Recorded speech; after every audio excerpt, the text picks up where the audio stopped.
Hello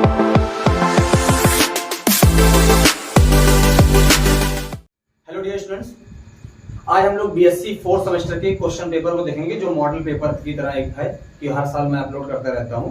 तो उसी तरीके से एक बीएससी फोर्थ सेमेस्टर केमिस्ट्री का हम लोग पेपर देखेंगे। पहले वेरी शॉर्ट क्वेश्चन, आप जानते हैं कि जो पेपर का पैटर्न है, आप लोग पिछले ईयर का भी पेपर देखे होंगे। तो 10 वेरी शॉर्ट आते हैं, उसके बाद 9 शॉर्ट होते हैं जिसमें से हमको 5 चुनना होता है, और उसके बाद हमको 4 लॉन्ग होता है जिसमें हमको 2 करने होते हैं। ये हमारे क्वेश्चन पेपर का पैटर्न होता है। तो हम लोग एक एक करके देखें। सबसे पहले हमारे पास वेरी शॉर्ट क्वेश्चन में define the black body radiation.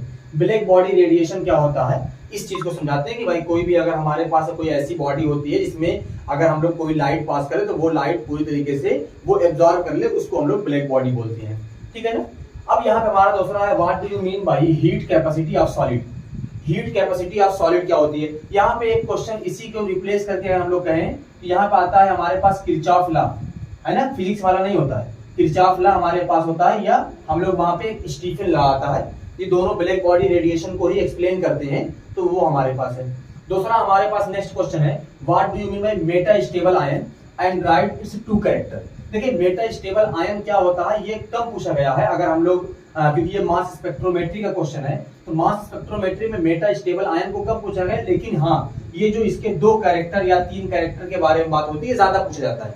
अब इसके कैरेक्टर में क्या है, जैसे पहली चीज कि हमेशा जो इसके m/z की वैल्यू होती है वो हमेशा इंटीग्रल वैल्यू आती है। दूसरा इसकी जो पीक आती है वो एक ब्रॉडर पीक देता है हमारे पास रिकॉर्डर में। और उसके बाद हमारे पास ये 2 इसके मोस्ट स्टेबल जो इंपॉर्टेंट कैरेक्टर है वो हमारे पास है। मेटा स्टेबल आयन क्या होता है, 2 लाइन की डेफिनेशन होगी, आप इसको देख लीजिएगा।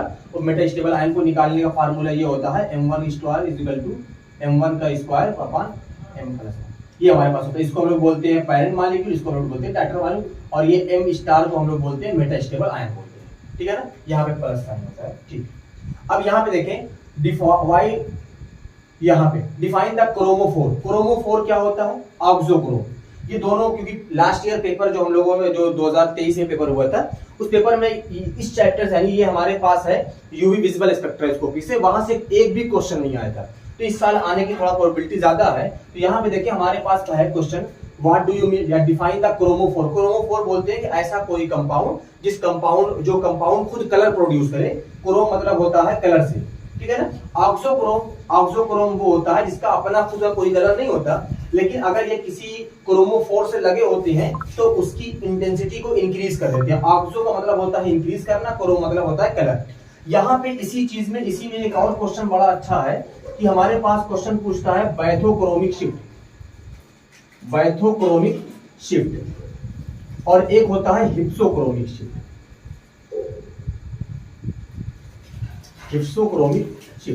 ये दोनों देख लीजिएगा, बैथोक्रोमिक, हिप्सोक्रोमिक। ये ऑक्सोक्रोम और क्रोमोफोर से रिलेटेड क्वेश्चन है। बैथोक्रोमिक शिफ्ट क्या होता है, हिप्सोक्रोमिक शिफ्ट क्या होता है, तो इन दोनों पॉइंट को ज्यादा देखिएगा। बस इंटेंसिटी होती है कि लैम्डा मैक्स की वैल्यू ज्यादा होती है तो उसको हम लोग बोलते हैं बैथोक्रोमिक, यानी जब वेवलेंथ बढ़ती है और वेवलेंथ घटती है तो हिप्सोक्रोमिक होता है। एक होता है हाइपरक्रोमिक, एक होता है हाइपोक्रोमिक। वहां पे इंटेंसिटी का रिलेशन होता है, यहाँ पे वेवलेंथ का होता है, वहां पे इंटेंसिटी का। अगला क्वेश्चन है, why TMS is used as reference compound in NMR spectroscopy. ये एनएमआर से क्वेश्चन है, कह रहा है कि जो टीएमएस है ये एनएमआर स्पेक्ट्रोस्कोपी के अंदर क्यों रेफरेंस के तौर पर इस्तेमाल होता है, जबकि टीएमएस का फुल फॉर्म होता है टेट्रामेथाइलसिलेन। यानी यहाँ पे अगर मैं इसका रीजन बता दूं कि ऐसा क्यों होता है, देखिए टीएमएस में अगर आप स्ट्रक्चर बनाएंगे तो ये हमारे पास सिलिकॉन है, इससे आप CH3 लगा दीजिए 4, ठीक है, ये 4 CH3 लगा देंगे, इसका नाम होता है टेट्रामेथाइलसिलेन। यहाँ पे इसकी पहली वजह ये होती है कि इसके जो 12 प्रोटॉन होते हैं इसका एनवायरनमेंट सेम होता है, इसकी वजह से ये सिंगल पीक देता है, इसकी पीक बहुत शार्प होती है, और ये हमारे पास किसी भी कंपाउंड से रिएक्शन नहीं करते हैं। जब रिएक्शन नहीं करते हैं तो हमारा जो कंपाउंड, जिस कंपाउंड की एनएमआर स्टडी करनी होती है उस कंपाउंड को हमारे पास वो कंपाउंड सेफ बचा रहता है, और हमारे पास हम बाद में इसको टेट्रामेथाइलसिलेन को हम लोग वापस निकाल सकते हैं, यानी हमारा कंपाउंड जो है वो प्योर फॉर्म में बचा रह जाएगा। तो ये सब बहुत सारे रीजन होते हैं इसमें। तो आप कम से कम 2 रीजन याद करिएगा। एक तो आप लिख सकते हैं कि यहाँ पे जो 12 प्रोटॉन है उसका एनवायरनमेंट सेम है, अगर एनवायरनमेंट सेम है तो ये सिंगल पीक देगा, ठीक है ना, और इसकी पीक सबसे ब्रॉड आती है। दूसरी चीज ये होती है कि यहाँ पे हमारे पास ये रेफरेंस कंपाउंड के तौर पर इसलिए भी इस्तेमाल होता है कि ये रिएक्शन नहीं करता है, ये इनर्ट नेचर का होता है। तो जो हमारा कंपाउंड होता है, जिस कंपाउंड की एनएमआर स्पेक्ट्रोस्कोपी करनी होती है, बड़ा ही इंपॉर्टेंट कंपाउंड, कोई भी कंपाउंड जिस कंपाउंड के बारे में हम अभी उसको डिटेल में पढ़ रहे हैं, जिसके बारे में हम स्टडी कर रहे हैं, वो कंपाउंड हमेशा प्रीसियस होता है। तो ऐसी कंडीशन में हमको उस कंपाउंड को बचाना भी होता है, तो इसीलिए हम लोग इसका इस्तेमाल करते हैं। दूसरी चीज, बॉर्न ओपेनहीमर अप्रोक्सीमेशन क्या होता है? बॉर्न ओपेनहीमर अप्रोक्सीमेशन ये रिसेंट जो पिछले बार पेपर हुआ था वहां पे भी आया था। बॉर्न ओपेनहीमर अप्रोक्सीमेशन जो होता है कि किसी भी मॉलिक्यूल के अंदर जो टोटल एनर्जी होती है उसका समेशन होता है, यानी रोटेशनल, वाइब्रेशनल, इलेक्ट्रॉनिक, ट्रांसलेशनल, ये सभी को जोड़ देंगे तो उसको हम लोग ये कहा जाता है कि टोटल एनर्जी होती है। इसको बताया था बॉर्न ओपेनहीमर अप्रोक्सीमेशन में, वेरी शॉर्ट में इतना सफिशिएंट है। उसके बाद है write the physical significance of sine and sine square. ये भी पूछा गया था और बराबर पूछा जाता है। जिस यूनिवर्सिटी के अंदर सिलेबस में क्वांटम मैकेनिक्स होता है केमिस्ट्री के अंदर, वहां पे ये क्वेश्चन बराबर पूछा गया है, साइन एंड साइन स्क्वायर का है। तो देखिए साइन का कोई बहुत ज्यादा फिजिकल सिग्निफिकेंस नहीं होती है, लेकिन हम लोग अगर साइन स्क्वायर की बात करें तो ये बताता है इलेक्ट्रॉन की पॉसिबिलिटी कहाँ पे होती है, इलेक्ट्रॉन कहाँ पे पाया जाएगा, उसके बारे में ये बताता है साइन स्क्वायर। अगला है what is the Raman scattering, या इसी में हम लोग कह सकते हैं what is the Raman shift. क्या बोल सकते हैं? रमन शिफ्ट क्या होता है? तो हमारे पास एक क्वेश्चन है कि रमन स्कैटरिंग क्या होती है या रमन शिफ्ट क्या होती है, उसके बारे में है। ये रमन स्पेक्ट्रोस्कोपी से है। रमन स्पेक्ट्रोस्कोपी से अगर आप पीछे देखेंगे तो पिछली बार आया था PQR ब्रांचेस क्या होती है। पिछली बार के जो पेपर में आया था क्वेश्चन वो आया था PQR ब्रांचेस क्या होती है। तो इस बार हम लोग थोड़ा सा देख रहे हैं कि रमन स्कैटरिंग क्या होती है। अगला क्वेश्चन है what do you mean by zero point energy. देखो जीरो पॉइंट एनर्जी कई जगह पे पूछा जाता है, वेरी शॉर्ट में भी पूछा जाता है। अगर आप देखेंगे लॉन्ग क्वेश्चन के अंदर जब हमको वाइब्रेशनल एनर्जी निकालनी होती है, डेरिवेशन करना होता है, ऐसी कंडीशन में वहां पे एक लास्ट में लाइन लिख दी जाती है कि जीरो पॉइंट एनर्जी क्या है। अब अगला है डी ब्रॉगली हाइपोथेसिस क्या होती है एंड हाइजेनबर्ग अनसर्टेनिटी प्रिंसिपल। ये दोनों क्वेश्चन बराबर पूछे गए हैं। अगर आप पिछली बार देखेंगे तो ये पूछा गया था लॉन्ग क्वेश्चन के अंदर आया था, वो भी right the short note of any three करके एक आता है क्वेश्चन, उसमें था। और हाइजेनबर्ग अनसर्टेनिटी प्रिंसिपल जो होता है वो हमारे पास वेरी शॉर्ट में आया था। तो ये क्योंकि ये पहली यूनिट में जो हमारे केमिस्ट्री सिलेबस है, अगर आप देखेंगे पहली यूनिट, तो ये पहली यूनिट में दो ही इंपॉर्टेंट टॉपिक है, इसीलिए इसके बारे में हम लोग बात करते हैं, डी ब्रॉगली हाइपोथेसिस और हाइजेनबर्ग अनसर्टेनिटी प्रिंसिपल। क्लियर है? अब यहाँ पे कुछ क्वेश्चन बच गए हैं, जैसे एग्जांपल के तौर पे Stokes line, anti Stokes line और रैले लाइन, इन तीनों को डिफाइन करो। ये भी रमन अगर हमारे पास कहते हैं कि उसकी जो फ्रीक्वेंसी होती है वो ज्यादा होती है, जो हम लोग फ्रीक्वेंसी इस्तेमाल कर रहे हैं उसको बोलते हैं एंटी स्टोक, उससे कम होती है तो उसको बोलते हैं स्टोक, और रैले लाइन होती है जब हमारे पास जो फ्रीक्वेंसी हम यूज कर रहे हैं और जो फ्रीक्वेंसी इमिट हो रही है दोनों की सेम होती है तो उसको हम लोग बोलते हैं रैले लाइन। तो आप जब रमन स्कैटरिंग का बेसिक प्रिंसिपल पढ़ेंगे कि रमन स्कैटरिंग क्या होती है, तो वहां पे हमारे पास ये क्वेश्चन मिल जाएगा Stokes, anti Stokes and Rayleigh line. Clear है ना? और वहीं पे हमको मिल जाएगा रमन स्कैटरिंग और रमन शिफ्ट भी हमको वहीं पे क्वेश्चन में मिल जाएगा। ठीक है, तो इसको नोट कर ले। और अगर कुछ वेरी शॉर्ट क्वेश्चन और अगर आपको ऐसा लगता है कि हाँ ये क्वेश्चन और आ सकता है, जैसे उसमें एक हमारे पास है सिलेक्शन रूल पूछा जाता है अक्सर, ठीक है ना, सिलेक्शन रूल क्या होता है, डिग्री ऑफ फ्रीडम पूछा जाता है, डिग्री ऑफ फ्रीडम ये भी पूछा है। लास्ट ईयर दो कंपाउंड का एग्जांपल देके डिग्री ऑफ फ्रीडम पूछा जाता है, जैसे एग्जांपल तौर पे तुमसे कहा जाए बताओ CO2 का डिग्री ऑफ फ्रीडम क्या होगा, ठीक है ना, तो हमको एक फार्मूला होता है, उसमें हमारे पास रोटेशनल, ट्रांसलेशनल और वाइब्रेशनल हमको निकालना पड़ता है। तो डिग्री ऑफ फ्रीडम हमारे पास लीनियर है, नॉन लीनियर है, उसके लिए अलग अलग फार्मूले आते हैं, उससे हम लोग निकालते हैं। तो डिग्री ऑफ फ्रीडम भी है क्योंकि पहले ये MSc में भी सिलेबस होता है, तो MSc लेवल में डिग्री ऑफ फ्रीडम पूछता है। अभी रिसेंट जो आपका पिछली बार पेपर हुआ था वहां पे डिग्री ऑफ फ्रीडम भी पूछा हुआ था कार्बन डाइऑक्साइड का, इसको नोट कर लिया हम लोग। चलिए हम लोग शॉर्ट क्वेश्चन देखते हैं और समझते हैं कि किस चैप्टर का है, और इसमें कुछ मैं आपको थोड़ा सा एक्सप्लेन भी कर दूंगा। जैसे हमारे पास सबसे पहले है what is the Compton shift या कॉम्पटन इफेक्ट, दोनों में से कोई भी पूछ सकता है। उसके बाद है write the expression for Compton shift and explain the result obtain for 0 degree, 90 degree and 180 degree. देखिए इसमें कॉम्पटन इफेक्ट में हमारे पास कि हमारा जो कॉम्पटन इफेक्ट होता है उसमें 0 डिग्री और 90 डिग्री और 180 डिग्री लेके हमको एक्सप्लेन करना है कि जो कॉम्पटन शिफ्ट आती है वो इन तीनों एंगल पे बताना है। दूसरा क्वेश्चन है what is the basic principle of chromatography, describe one of them. अब जैसे क्रोमैटोग्राफी का एक बेसिक प्रिंसिपल होता है कि हमारे पास जो एक दो लिक्विड आपस में मिले होते हैं, या एक लिक्विड एक सॉलिड होता है, इसमें एक मोबाइल होता है एक स्टेशनरी होता है, और इसी का हम लोग कैलकुलेट करते हैं। अब उसमें से कोई एक हमारे पास है मल्टीपल एक्सट्रैक्शन हमारे पास आता है, या हम लोग अगर सॉरी इसमें आता है हमारे पास एक आता है TLC, इसको बोलते हैं थिन लेयर TLC एक मेथड होता है। उसमें हमारे पास है एब्जॉर्प्शन क्रोमेटोग्राफी के अंदर ये सब आते हैं। अगला इसी में एक क्वेश्चन या OR करके ना दो ही क्वेश्चन इसमें बन सकते हैं। क्रोमेटोग्राफी ये लास्ट वाली यूनिट है जो एनालिटिकल केमिस्ट्री का है, या तो सॉल्वेंट एक्सट्रैक्शन मेथड, क्या हमारे पास है सॉल्वेंट एक्सट्रैक्शन टेक्निक। ये हमारे पास एक क्वेश्चन ये है, या तो हमारे पास सॉल्वेंट एक्सट्रैक्शन पूछे या तो क्रोमेटोग्राफी। आपको क्या करना है, सॉल्वेंट एक्सट्रैक्शन टेक्निक हमारे पास है, इसको आप एक वेरी शॉर्ट नोट बना लीजिए और उसी में आपको बस सॉल्वेंट एक्सट्रैक्शन देखिए आप लिख दीजिए। अदरवाइज इसमें बहुत सारे आपस में एप्लीकेशन है, अलग अलग फॉर्म में इसको डिवाइड किया गया है। सॉल्वेंट एक्सट्रैक्शन में क्या होता है, जैसे दो लिक्विड है, मान लीजिए हमारे पास एक बीकर है, ये मान लीजिए कि हमारे पास इसके अंदर कुछ कोई कंपाउंड है वो डिसॉल्व है। अब हम लोग एक ऑर्गेनिक, अगर ये एक्वस फेज में है तो हम लोग एक ऑर्गेनिक सॉल्वेंट यानी एक्वस, अगर हमारे पास आयनिक का एक्वस का सॉल्वेंट है तो हम लोग एक ऑर्गेनिक सॉल्वेंट लेते हैं जिसको इसको अंदर मिला देते हैं, फिर दोनों को शेक करते हैं अच्छे से, तब तक शेक करते रहते हैं जब तक कि दो लेयर ना बन जाए। उसके बाद हम लोग जो एक लेयर होती है उसको अलग कर लेते हैं। इसका ये बेसिक प्रिंसिपल है। आगे आते हैं, discuss the linear combination of molecular orbital LaCO for H2+ ion. देखिए क्योंकि ये वाला जो हेड क्वेश्चन है ये मॉलिक्यूलर ऑर्बिटल थ्योरी जो MOT हम लोग पढ़ते हैं, मॉलिक्यूलर ऑर्बिटल थ्योरी, उसका ये एप्लीकेशन है कि H2+ आयन को कंसीडर करके आप linear combination of atomic orbital को बनाइए, मॉलिक्यूलर ऑर्बिटल बनाइए। तो यहाँ पे हम लोग इस क्वेश्चन को, ये क्वेश्चन पिछली बार भी पूछा गया था लेकिन दूसरे नाम से पूछा गया था, है ना। तो यहाँ पे इस बार इस तरीके से है। अगला क्वेश्चन है, write the factor affecting of lambda max. मैंने कहा कि पिछले जो पेपर था उसमें यूवी विजिबल स्पेक्ट्रोस्कोपी के क्वेश्चन कम थे।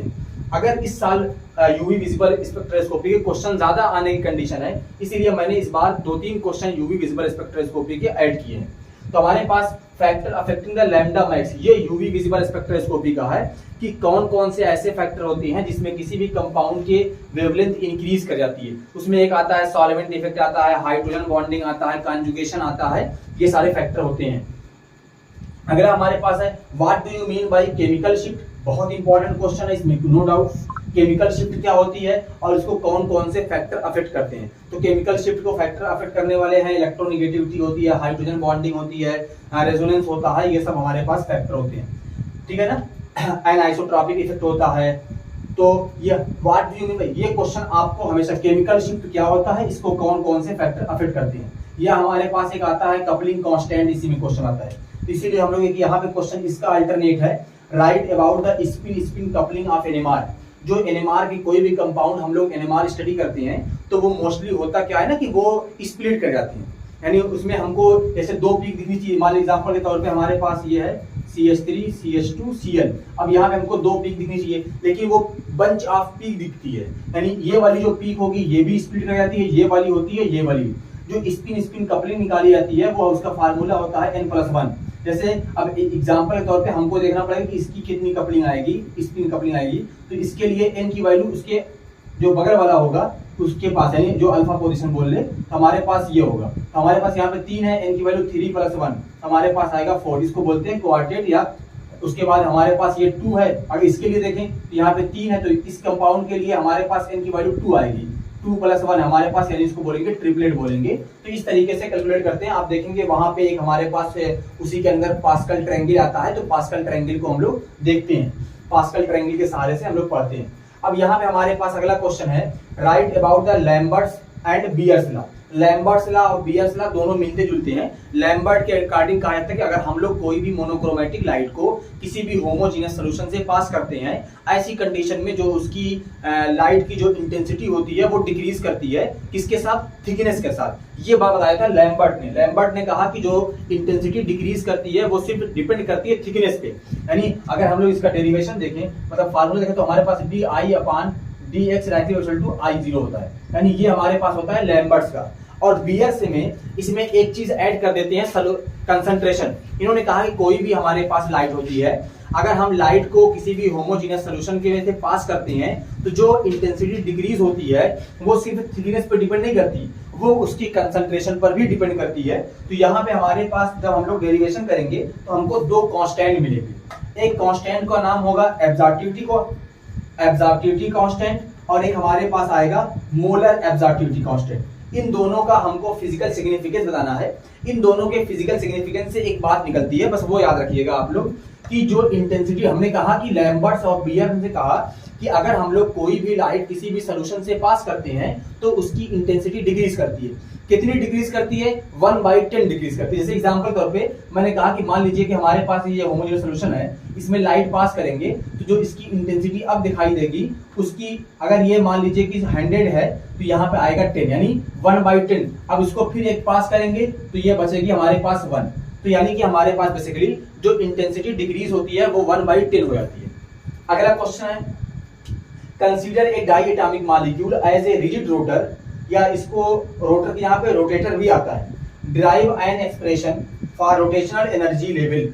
ये सीधे क्वेश्चन यही आ सकता है कि हमको रिजिड रोटर अगर आपको मिले तो मतलब हमारे पास रोटेशनल एनर्जी निकालनी होती है। या क्वेश्चन देते कि प्रूव कीजिए कि ये वाला फार्मूला h²/8π²I, ठीक है ना, J+1 और also right the selection rule. इस और रोटेशनल एनर्जी का यानी जो रोटेशनल स्पेक्ट्रोस्कोपी होती है, देखिए रोटेशनल का अलग होता है सिलेक्शन रूल, वाइब्रेशनल का अपना अलग होता है, ठीक है ना, इलेक्ट्रॉनिक का अपना अलग होता है, सबका अपना अलग अलग सिलेक्शन रूल होता है। तो यहाँ पे जो, और ऐसे ही रमन स्पेक्ट्रोस्कोपी का भी अपना अलग सिलेक्शन रूल होता है। तो यहाँ पे जो इसका जो सिलेक्शन रूल होगा उसको बताइए, क्योंकि देखें पिछली बार जो क्वेश्चन आया था वो वाइब्रेशनल एनर्जी से था, वाइब्रेशनल एनर्जी को कैलकुलेट करना था, लेकिन इस बार रोटेशनल एनर्जी और रिजिड रोटर जो रोटर है वो ज्यादा इंपॉर्टेंट बच जाता है। अगला क्वेश्चन है, calculate the lambda max of following compound using the Woodward Fisher rule. Woodward Fisher rule को यूज करके फॉलोइंग कंपाउंड, अब नीचे कंपाउंड तो है नहीं तो इधर कंपाउंड लिखा हुआ है ना, अब देखते हैं। तो इसमें हमको, जैसे मैंने एक एग्जांपल बना दिया कि ये कंपाउंड थोड़ा सा एक जनरल सिंपल से भी है क्योंकि ये नई टॉपिक ऐड हुई है, जब नया सिलेबस आया है तो नई टॉपिक की तरह है। अदरवाइज ये एमएससी में पढ़ाया जाता था वुडवर्ड फिशर रूल।